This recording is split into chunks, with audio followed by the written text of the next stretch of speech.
Much of downtown Wenatchee is closed right now. And there were some scary moments earlier today. That fire flared up and toxic chemicals were released into the air. Tina Patel joins us live now with the latest on the situation they're dealing with, and also, Tina, as they prepare for the hours ahead into the night.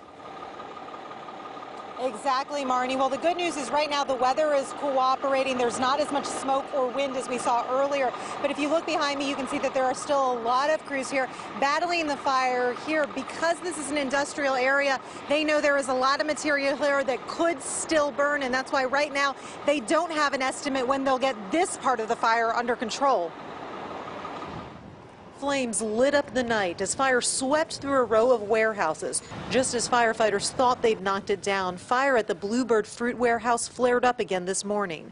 Down the street, employees at the Denny's in downtown Wenatchee were in the midst of the morning rush. I had a completely packed full restaurant and people waiting in the entryway, and I said, I'm sorry, I just went and talked to the police, and we made the decision we're going to close. Predmore and his boss, Irene Modal, had been watching the fire since last night, worried about huge burning embers landing nearby.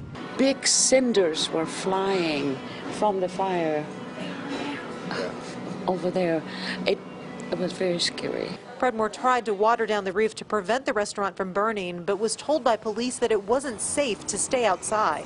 I put the hose down, came down off the roof, and came inside. In fact, police warned everyone to stay inside and close their windows because of an ammonia leak from the plant. Its fumes carried through town in the thick black smoke. Denny's and several other businesses nearby were forced to close for the day.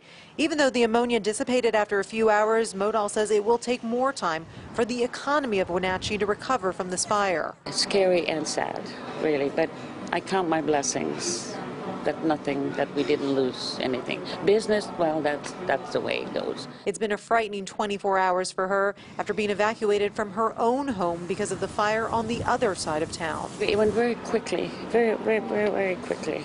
And as you can tell all around it, it was like Wenatchee was on fire.